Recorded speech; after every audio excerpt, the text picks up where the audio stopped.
तो चलिए आज के सेशन में हम लोग बात करेंगे माइक्रोसॉफ्ट एक्सेल की। टैब के अंदर की बात करेंगे, किस टैब में क्या होता है, एक्सेल क्या है, उसके बारे में बहुत अच्छे तरीके से सभी चीजों को लेकर चलते हैं। तो देखो हम बात करते हैं माइक्रोसॉफ्ट एक्सेल के बारे में। आज का सेशन ये पीडीएफ से होगा, पीपीटी से होगा, इंपॉर्टेंट है, हर एक पॉइंट कवर होंगे। माइक्रोसॉफ्ट एक्सेल को 1985 में बनाया गया था। तो माइक्रोसॉफ्ट एक्सेल को 1985 में माइक्रोसॉफ्ट एक्सेल को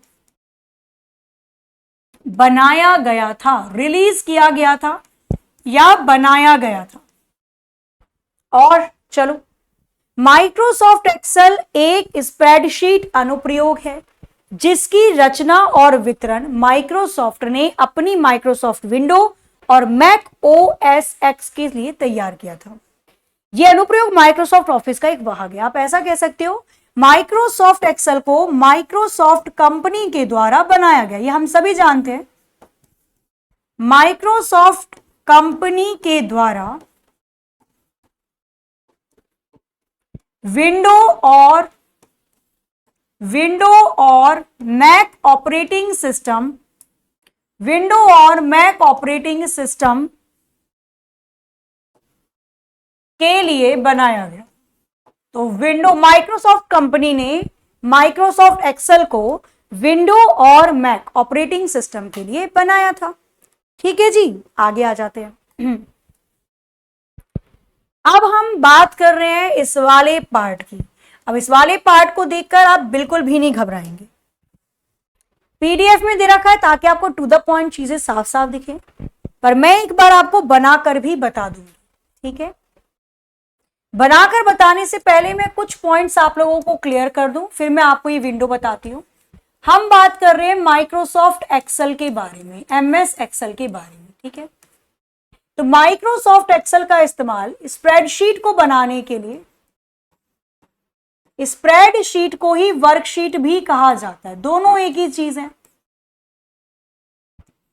स्प्रेडशीट बनाने के लिए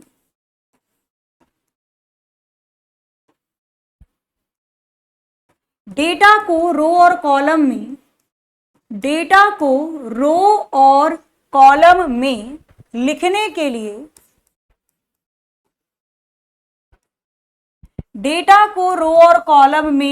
के लिए,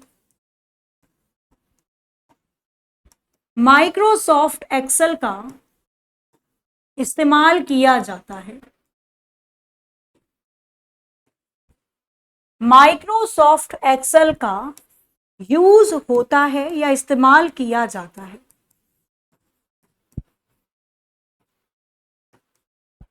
और नेक्स्ट पार्ट देखते हैं इसका। नेक्स्ट पार्ट आ जाएगा माइक्रोसॉफ्ट एक्सेल का फाइल लोकेशन या फाइल एक्सटेंशन क्या होता है। माइक्रोसॉफ्ट एक्सेल का फाइल एक्सटेंशन होता है 2007 से पहले .xls था, 2007 और उसके बाद .xlsx हो गया। ठीक है, और क्या पॉइंट आ जाते हैं इसके। माइक्रोसॉफ्ट एक्सेल में जो पेज होता है, पेज तो क्या, इसमें स्प्रेडशीट होती है, उसका मिनिमम जूम कितना होता है, न्यूनतम जूम कितना होता है, और मैक्सिमम अधिकतम जूम कितना होता है। स्प्रेडशीट का मिनिमम जूम होता है 10% और मैक्सिमम होता है 400%। ठीक है, हम एमएस एक्सेल की बात कर रहे हैं। आगे आ जाओ, पहले इसके पॉइंट देख रहे हैं, फिर मैं विंडो बनाकर चीजें उसमें समझा दूंगी। माइक्रोसॉफ्ट एक्सेल, या ऐसा लिखो, इसमें बाय डिफॉल्ट पहले से मौजूद फॉन्ट का, अक्षर का आकार या साइज क्या होता है। नेक्स्ट, इसमें पहले से मौजूद, या ये लिखो बाय डिफॉल्ट फॉन्ट का या अक्षर की बॉडी क्या होती है, फेस क्या होती है। फिर लिखिएगा, इसमें बाय डिफॉल्ट पहले से मौजूद फॉन्ट या अक्षर की, या ये मत लिखो, फाइल नेम लिखो। बाय डिफॉल्ट फाइल नेम क्या होता है। और एमएस एक्सेल में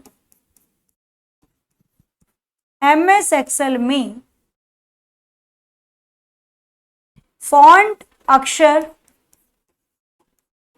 एमएस एक्सेल में फॉन्ट या अक्षर जो एप्लीकेशन के द्वारा प्रोवाइड करवाया जाता है, फॉन्ट का साइज, फॉन्ट का आकार कम से कम कितना होता है, मिनिमम, और ज्यादा से ज्यादा कितना होता है, मैक्सिमम। ठीक है, इसी में लिख लो, इसी के आगे लिख लेना। मैन्युअली यूजर जो लिखता है टाइप करके, मैनुअल फॉन्ट का, अक्षर का साइज, आकार कम से कम कितना होता है और ज्यादा से ज्यादा कितना होता है, बनाया जाए। आ जाओ। तो इसमें भी बाय डिफॉल्ट अक्षर का साइज 11 ही होता है, जैसे एमएस वर्ड में होता है ऐसे एक्सेल में भी होता है। फॉन्ट की जो बॉडी होती है वो कैलिब्री होती है, सेम वही है जो एमएस वर्ड में पढ़ा है हमने। फाइल का नाम बाय डिफॉल्ट हो जाता है क्या, बुक 1। जब आप सेव करते हो तो फाइल का नाम बाय डिफॉल्ट होता है बुक 1। फॉन्ट या अक्षर का साइज जो एप्लीकेशन देता है, छोटे से छोटा 8, बड़े से बड़ा 72 पॉइंट का होता है। ये अक्षर सेंटीमीटर या इंच में नहीं, पॉइंट में मेजर किया जाता है इसे। फॉन्ट या अक्षर जो मैन्युअली टाइप करके यूजर लिखता है, छोटे से छोटा 1, बड़े से बड़ा 409 पॉइंट। और क्या क्या चीजें पूछता है, आ जाओ इसे भी देख लेते हैं। आपसे क्वेश्चन में यह पूछा जाता है कि माइक्रोसॉफ्ट एक्सेल में रो को किससे इंडिकेट किया जाता है। रो का मतलब होता है पंक्ति, तो जो लेटी हुई रेखाएं होती हैं इनको रो कहते हैं। आपसे पूछ सकता है कि कॉलम किसे कहा जाता है। हिंदी में कॉलम को कहते हैं हम स्तंभ, जो खड़ी रेखाएं होती हैं। आपसे पूछ सकता है कि सेल किसे कहा जाता है, मतलब वो बॉक्स जो रो और कॉलम को काट के बनता है। आपसे पूछा जा सकता है, और क्या पूछा जा सकता है, रो हो गया, कॉलम हो गई, सेल हो गई। आपसे ये पूछ सकता है कि माइक्रोसॉफ्ट एक्सेल में 2 वर्जन पूछे जाते हैं, 2003 और 2016। 2003 में रो की संख्या कितनी थी और कॉलम की संख्या कितनी थी माइक्रोसॉफ्ट एक्सेल के प्रोग्राम के अंदर, और 2016 में रो की संख्या कितनी थी, कॉलम की संख्या कितनी थी। बहुत इंपॉर्टेंट पॉइंट है जो मैं आपको लिखवा रही हूं, बहुत ज्यादा इंपॉर्टेंट। ठीक है, आगे आ जाओ। अभी मैं इसका आंसर बताऊंगी, पहले क्वेश्चंस ध्यान कर लेते हैं, जो है उन सभी को एक साथ देख लेते हैं। इसके बाद आपसे पूछ सकता है वो माइक्रोसॉफ्ट एक्सेल में रो की हाइट कितनी होती, रो की ऊंचाई कितनी होती है। माइक्रोसॉफ्ट एक्सेल में कॉलम की चौड़ाई कितनी होती है, कॉलम की विड्थ, कॉलम की चौड़ाई कितनी होती है।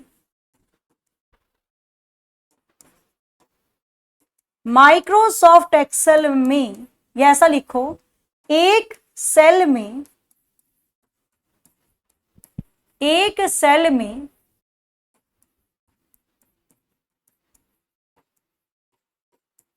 मैक्सिमम अधिकतम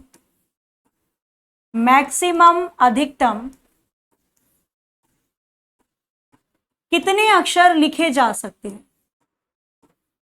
मैक्सिमम अधिकतम कितने अक्षर लिखे जा सकते हैं।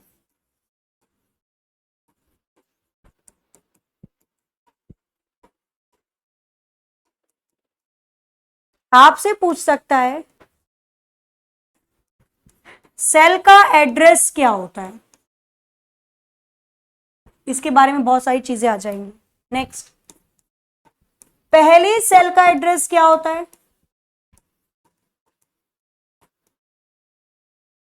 पहले सेल का एड्रेस क्या होता है,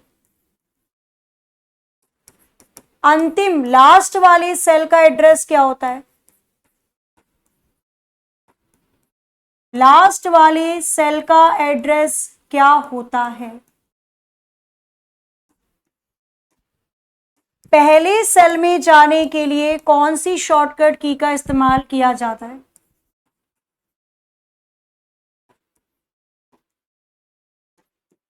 अंतिम सेल में जाने के लिए कौन सी शॉर्टकट की का इस्तेमाल किया जाता है,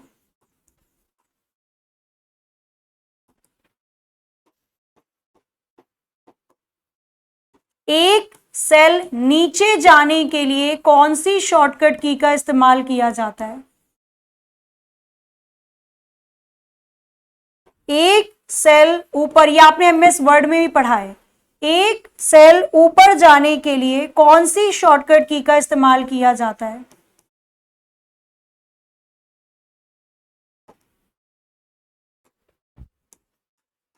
एक सेल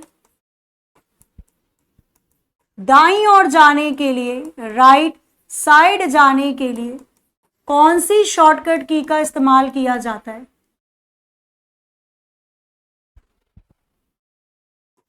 एक सेल बाईं ओर जाने के लिए, एक सेल लेफ्ट साइड या बाईं ओर जाने के लिए कौन सी शॉर्टकट की का इस्तेमाल किया जाता है,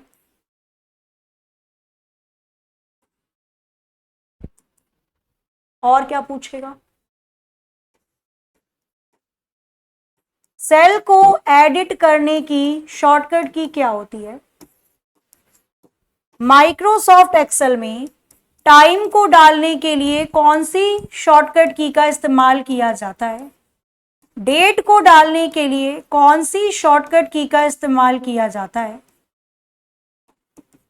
और क्या पूछता है, सारे पॉइंटों में कवर करवा दूंगी मैं आपको चीजें, मजा आ जाएगा जब आप इसको पढ़ोगे, और केवल इतना ही पढ़ लेना काम खत्म हो जाएगा। और क्या पूछता है, सेल का तो हमने काफी सारी चीजें कर ली, सेल को, किसी भी सेल को जोड़ने के लिए कौन सी शॉर्टकट की का इस्तेमाल किया जाता है, इंसर्ट करने के लिए, नीचे ही लिख लेना, किसी सेल को हटाने के लिए, डिलीट करने के लिए कौन सी शॉर्टकट की का इस्तेमाल किया जाता है, आगे आ जाओ। सेल को जोड़ भी लिया, हटा भी लिया, आपसे पूछता है एंटायर रो,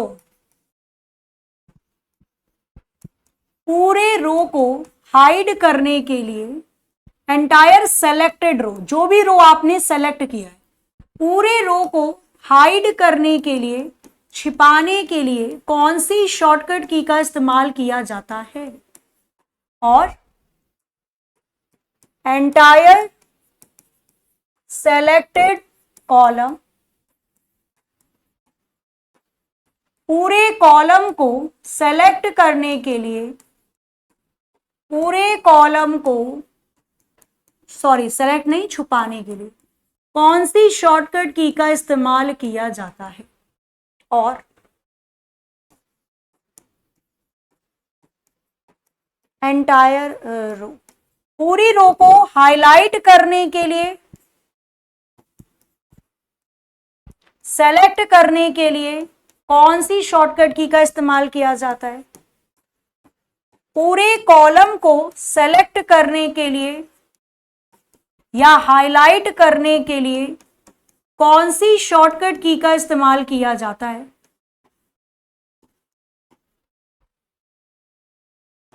पूरी वर्कशीट को, पूरी वर्कशीट या स्प्रेडशीट को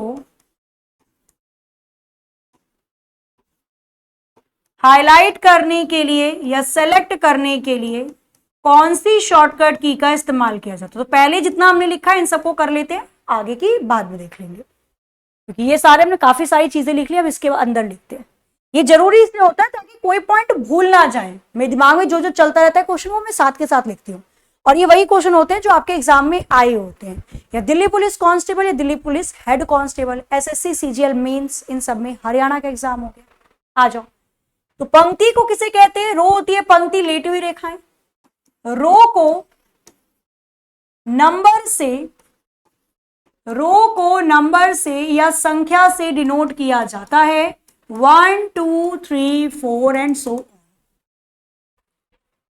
कॉलम को अल्फाबेट से या अक्षर से डिनोट किया जाता है, अल्फाबेट से या अक्षर से डिनोट किया जाता है, A B C D and so on.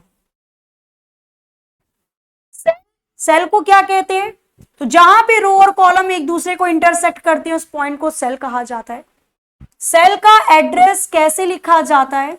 तो सेल के एड्रेस में पहले कॉलम आता है और उसके बाद रो आती है, मतलब पहले कोई लेटर अक्षर आएगा और फिर कोई नंबर या संख्या आएगी। सेल का एड्रेस कहां दिखाया जाता है? तो नेम बॉक्स एक जगह होती है, नेम बॉक्स में सेल का एड्रेस दिखाया जाता है, सेल का एड्रेस दिखता है, पहले कॉलम और फिर रो, कोई भी ले सकते हो। माइक्रोसॉफ्ट एक्सेल 2003 वाले वर्जन में रो की संख्या कितनी थी? 65,536। कॉलम की संख्या थी 256। जब नया वर्जन आया उसमें नई नई चीजें जोड़ी गई। 2016 के वर्जन में रो की संख्या बढ़कर हो गई 10,48,576 और कॉलम की संख्या 16,384। ये संख्या उतनी ही इंपॉर्टेंट है जितना इंपॉर्टेंट सामान खरीदते समय आप उनके पैसों को जोड़ते, जरूरी है, याद रखना। इसलिए मैं पॉइंट में लिखवाती हूँ। कभी भी आपने देखा होगा मैं पैराग्राफ नहीं लिखवाती, पैराग्राफ में ना आपको पढ़ते हुए बोर हो जाते हो। पॉइंट में जब आप रिवीजन भी करते हो तो भी मजा आता है। अच्छा इतने पॉइंट है, 50 पॉइंट में या 40 पॉइंट में सारी एक्सेल खत्म, मजा आ जाता है। चलिए जी आगे, क्लियर, याद रखना पड़ेगा 10,48,576, 16,384। ठीक है, आगे आ जाओ। माइक्रोसॉफ्ट एक्सेल में रो की जो हाइट होती है वो कितनी होती है? रो की हाइट होती है 409 पॉइंट, और जो कॉलम की चौड़ाई होती है वो होती है 255 कैरेक्टर या अक्षर। एक सेल में मैक्सिमम अधिकतम कितने अक्षर लिखे जा सकते हैं? तो एक सेल में आप 32,767 अक्षर या कैरेक्टर लिख सकते हो। ये सारे क्वेश्चन हैं जो आए हुए हैं एग्जाम में। और सेल का एड्रेस, तो सेल के एड्रेस को नेम बॉक्स में दिखाया जाता है। ये तो मैंने आपको बता ही दिया, पीछे ही बता दिया है, नेम बॉक्स में दिखाया जाता है।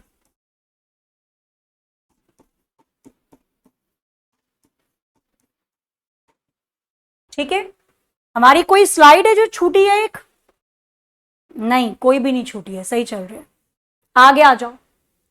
पहले सेल का एड्रेस जो सबसे स्टार्टिंग में सेल होता है, पहले सेल का एड्रेस A1 होता है, लास्ट वाले सेल का एड्रेस XFD 10,48,576 होता है। सॉरी, ठीक है। पहली सेल में जाने के लिए होम वाले बटन पर क्लिक किया जाता है, लास्ट वाले सेल पे जाने के लिए एंड पर क्लिक करते हैं। एक सेल नीचे जाना है, एंटर पे क्लिक किया जाता है। एक सेल ऊपर जाने के लिए शिफ्ट के साथ एंटर पर क्लिक किया जाता है। ठीक है, फोकस पूरा बोर्ड पर और चीजों को अपने अंदर अंदर, कहते हैं ना, अंदर अध्यात्म की तरह लेते जाओ, चीजें तभी ध्यान रहती हैं। एक सेल राइट साइड जाने के लिए टैब का इस्तेमाल करते हैं और एक सेल लेफ्ट में जाने के लिए शिफ्ट के साथ टैब का इस्तेमाल किया जाता है।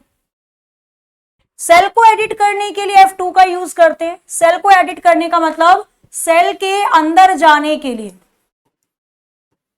क्योंकि एंटर से तो नीचे चले जाओगे ना। सेल के अंदर जाने के लिए किसका इस्तेमाल किया जाता है? तो F2 का इस्तेमाल किया जाता है। समय के लिए और डेट के लिए, तो डेट से याद रखना सेमी कॉलन, सेम तारीख पे तारीख, तारीख पे तारीख, कितनी डेट दोगे?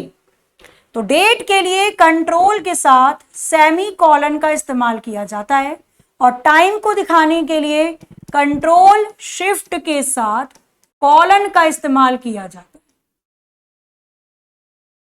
ठीक है। और एमएस वर्ड में क्या था? ऑल्ट शिफ्ट टी टाइम के लिए, ऑल्ट शिफ्ट डी डेट के लिए, यहां पे कॉलन आ जाता है। सेल को जोड़ने के लिए control plus shift plus plus sign का इस्तेमाल करते हैं और ये सुपर स्क्रिप्ट के लिए इस्तेमाल होता था वर्ड में। एक्सेल में ये सेल को जोड़ देगा। डिलीट करने के लिए कंट्रोल के साथ माइनस का इस्तेमाल करते हैं, तो कोई भी सेल डिलीट हो जाएगी, हट जाएगी वहां से। आगे आ जाओ। पूरे रो को हाइड, किसी भी रो को हाइड करने के लिए रो, नो रो, नो रो, मत रो Pushpa, I hate tears, no रो, रो को हाइड करने के लिए कंट्रोल के साथ 9 का इस्तेमाल करते हैं। कॉलम को हाइड करने के लिए कंट्रोल के साथ 0 का इस्तेमाल किया जाता है। सारे रो को हाईलाइट करना है, तो सभी रो को हाईलाइट करना है तो शिफ्ट के साथ स्पेस बार का इस्तेमाल किया जाएगा। कॉलम को हाईलाइट करना है तो सी से कॉलम, सी से कंट्रोल, कंट्रोल के साथ स्पेस बार का इस्तेमाल किया जाएगा। सारी वर्कशीट और स्प्रेडशीट को हाईलाइट करना है तो दो इसकी शॉर्टकट की होती हैं, या तो आप इस्तेमाल कर सकते हो control plus shift plus space bar का, इससे भी सारी की सारी वर्कशीट सेलेक्ट हो जाती है, या फिर आप इस्तेमाल कर सकते हो कंट्रोल के साथ ए का, इससे भी वर्कशीट क्या हो जाती है? सेलेक्ट हो जाती है, सारी की सारी वर्कशीट सेलेक्ट हो जाती है। क्लियर? भाई इंपॉर्टेंट है, सारी शॉर्टकट कीज कहां से आती है? यहां से आती है। आगे आ जाओ। इसके बाद और देखते हैं 2-3, 34, 35, 36। सेल के अंदर का डेटा और कहां दिखाई देता है? सेल के अंदर का डेटा और कहां दिखाई देता है? और कहां दिखाई देता है?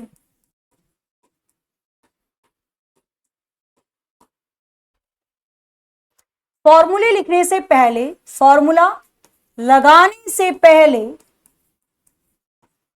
फॉर्मूला लगाने से पहले किस साइन का इस्तेमाल किया जाता है? किस साइन का इस्तेमाल किया जाता है?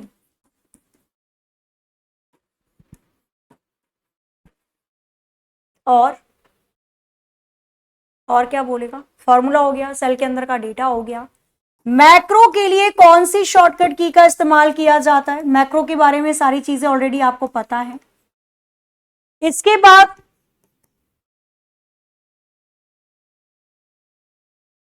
ऊपर वाले या ऊपर सेल के सभी डेटा को, सभी संख्या को, नंबर को,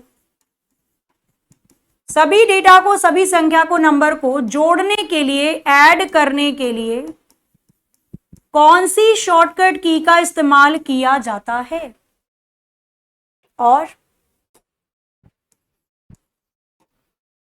और क्या आता है?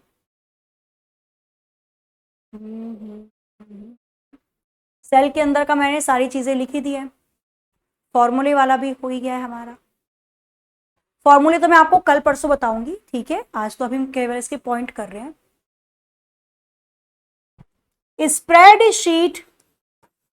स्प्रेडशीट जोड़ने के लिए, इंसर्ट करने के लिए कौन सी शॉर्टकट की का इस्तेमाल किया जाता है? और ग्रुप ऑफ स्प्रेडशीट को क्या कहते हैं? स्प्रेडशीट के समूह को क्या कहा जाता है? स्प्रेडशीट के समूह को क्या कहा जाता है? और बताओ, कुछ भी ध्यान आ रहा है आपको?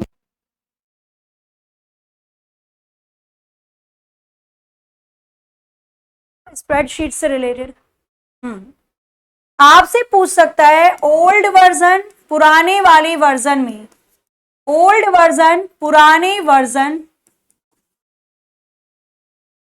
एक वर्कबुक में कितनी वर्कशीट होती थी? कितनी वर्कशीट ओपन होती थी, खुली हुई होती थी? खुली हुई होती थी, ओपन होती थी?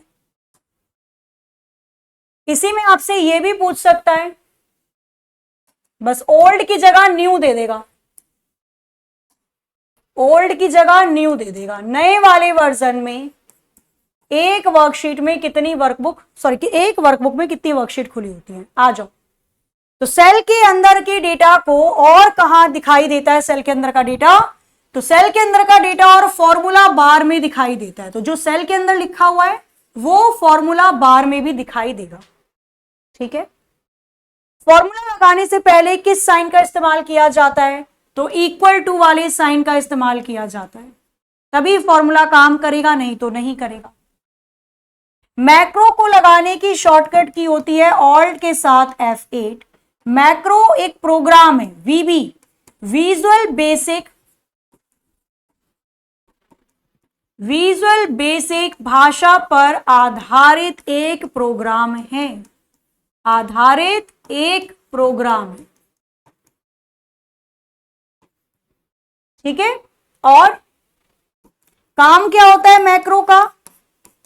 रिपीटेड काम को रिकॉर्ड करना, रिपीटेड वर्क को रिकॉर्ड करना, ताकि आगे के लिए आसानी हो जाए। मैक्रो बहुत इंपॉर्टेंट है, ध्यान रखना है इसके बारे में। ठीक है, और मैक्रो किस में आता है? तो ये व्यू वाले ऑप्शन में आता है। मैक्रो किस में आता है? तो ये व्यू वाले ऑप्शन में आता है, ये भी ध्यान रखना। आगे आ जाओ। ऊपर सेल के सभी नंबर को जोड़ने के लिए ऑटो सम का इस्तेमाल किया जाता है, और इसके लिए कौन सी शॉर्टकट की इस्तेमाल होती है? ऑल्ट के साथ बराबर वाली शॉर्टकट की का यूज करते हैं। ऊपर वाली सेल पे जितने भी नंबर है वो सभी जुड़कर नीचे आपको दिखाई दे जाते हैं। ऑटो सम, ऑटोमेटिकली अपने आप जुड़ जाएंगे। क्लियर? आगे, स्प्रेडशीट को इंसर्ट करने के लिए या तो आप शिफ्ट के साथ F11 का इस्तेमाल कर सकते हो, और दो शॉर्टकट की होती है, या फिर ऑल्ट प्लस शिफ्ट के साथ F1 का इस्तेमाल किया जाता है। दोनों से आप नई स्प्रेडशीट जोड़ सकते हो। ग्रुप ऑफ स्प्रेडशीट को वर्कबुक कहा जाता है। स्प्रेडशीट के समूह को वर्कबुक कहा जाता है।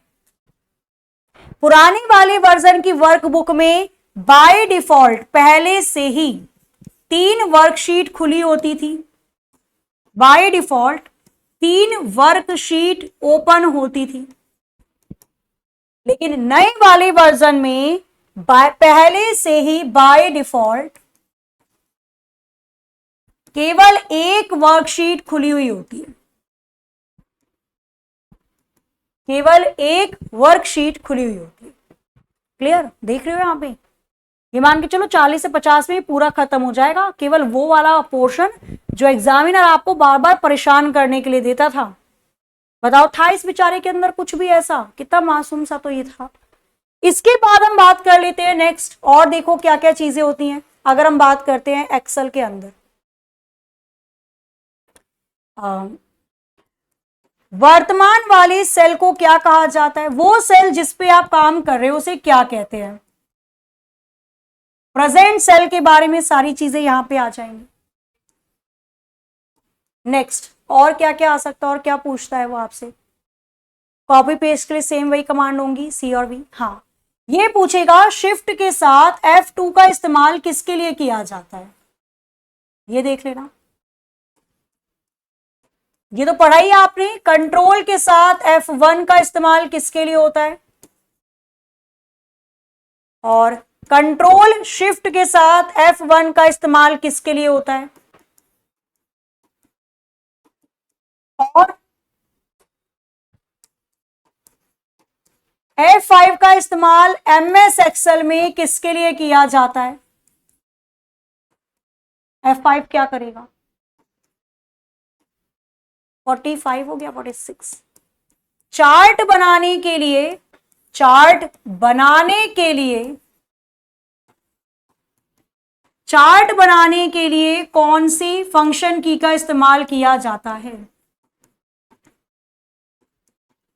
चार्ट बनाने के लिए कौन सी फंक्शन की का इस्तेमाल किया जाता है? और पॉइंट देखो, ध्यान आते रहेंगे। आ जाओ, टोटल 50 के अंदर निपट कर लेंगे इसको बहुत अच्छे से। तो वर्तमान वाली प्रेजेंट सेल पे जिस पे आप काम कर रहे हो उसे एक्टिव सेल कहा जाता है, उसे एक्टिव सेल कहा जाता है। एक्टिव सेल को डार्क बॉर्डर में, एक्टिव सेल को डार्क बॉर्डर में दिखाया जाता है या रिप्रेजेंट किया जाता है, दिखाया जाता है या रिप्रेजेंट किया जाता है। डार्क बॉर्डर होते हैं उसके आसपास। F2 का इस्तेमाल किस लिए किया जाता है? तो सेल में कमेंट इंसर्ट करने के लिए, सेल में टिप्पणी, कमेंट इंसर्ट करने के लिए शिफ्ट के साथ F2 का इस्तेमाल करते हैं कि इस सेल के अंदर अगर कोई वैल्यू आई है तो ये कैसे आई है। तो कर्सर को ले जाओगे, अपने आप दिखा देता है A1 की मल्टीप्लाई करके आई होगी। ठीक है, कमेंट क्यों आई ये वैल्यू? कमेंट को इंसर्ट करने के लिए। कंट्रोल के साथ F1 का इस्तेमाल किया जाता है रिबन बार को हाइड करने के लिए, छिपाने के लिए।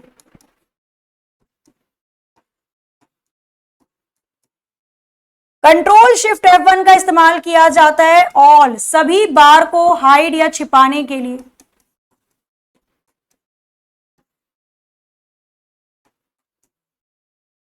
और F5 का इस्तेमाल किया जाता है MS एक्सेल में गो टू के लिए, किसी स्पेसिफिक शब्द पर जाने के लिए, कॉलम पर जाने के लिए। चार्ट बनाने के लिए F11 की का इस्तेमाल किया जाता है। तो चार्ट बनाने के लिए F11 की यूज की जाती है। और कौन कौन सी कीज होती हैं? और भी बहुत सारी कीज होती है जो आएंगी इसके आगे। 46 से रहने देते हैं, जबरदस्ती 50 क्या बनाना। क्लियर है? तो यहां पे ये मान के चलो, या कुछ और देखते हो, मेरे को थोड़ा जो अच्छा खासा मिलता है यहां पे। अच्छा, सेल की रेंज भी बतानी है मुझे आपको। ओके, चलो एक और पॉइंट मिला अपने को। सेल की रेंज को किससे दर्शाया जाता है? सेल की रेंज कहां से कहां तक?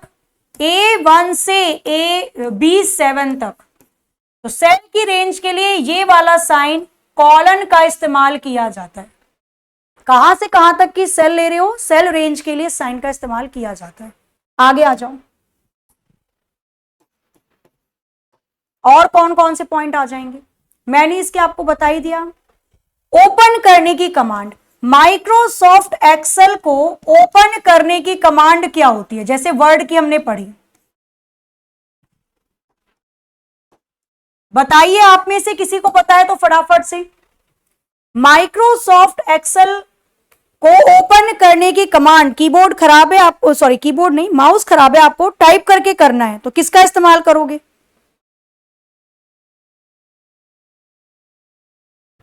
MS एक्सेल को ओपन करने की कमांड कौन सी होती है? बताइए जल्दी से।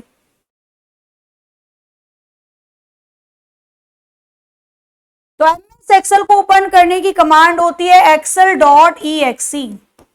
एग्जीक्यूट होने वाली फाइल है, चलने के लिए तैयार है। और कौन सी फाइल है? MS एक्सेल की फाइल है। excel.exe कमांड होती है। बस 2 पॉइंट और खत्म आपका पूरा का पूरा MS एक्सेल। सेल हो गया, सेल की रेंज हो गई। वर्कशीट की संख्या, वर्कशीट की संख्या कहां दिखाई जाती है? कैसे पता चलेगा आप कौन सी वर्कशीट में हो? वर्कशीट की संख्या कहां दिखाई जाती है? इसी में 2 पॉइंट लिख लो, 51 हो गया, लो शगुन के 51 हो गए टोटल। नेक्स्ट वर्कशीट पर जाने के लिए कौन सी शॉर्टकट की का इस्तेमाल किया जाता है? अगली वर्कशीट पर जाने के लिए कौन सी शॉर्टकट की का इस्तेमाल किया जाता है? और प्रीवियस वर्कशीट पर जाने के लिए, पीछे वाली वर्कशीट पर जाने के लिए कौन सी शॉर्टकट की का इस्तेमाल किया जाता है? वर्कशीट की संख्या दिखाई जाती है शीट टैब पे, शीट टैब होता है, ठीक है। अगली वर्कशीट पर जाना है, जाहिर सी बात है, मैंने आपको बताया जब भी ऐसा हो तो कंफ्यूज मत होना, 3 डिब्बे बना देना, सोचो आप दूसरे पे हो। अगली वाली पे जाना है, तीसरी पे नीचे जा रहे हो, पेज डाउन का इस्तेमाल किया जाएगा। प्रीवियस पीछे वाली वर्कशीट पर जाना है, आप दूसरे नंबर पे हो, पीछे वाली मतलब पहली पे जा रहे हो, ऊपर जाना पड़ रहा है तो पेज अप का इस्तेमाल किया जाता है। तो यहां पे माइक्रोसॉफ्ट एक्सेल के टॉप मोस्ट बार बार रिपीटेड पूछे जाने वाले सारे के सारे क्वेश्चन को थ्योरेटिकल मैंने इस 50 पॉइंट में कवर करवाया है। अब मुझे बताओ कैसा लगा ये सेशन आपको, और ये 50 के 50 पॉइंट आपको मुंह जुबानी याद होने चाहिए, कोई रात को 12 बजे भी उठा के पूछ ले, बता सकते हो आप। जरूर बताइए कैसा लगा आपको आज का सेशन, इसमें पूरा एक्सेल आपका केवल 51 पॉइंट के अंदर।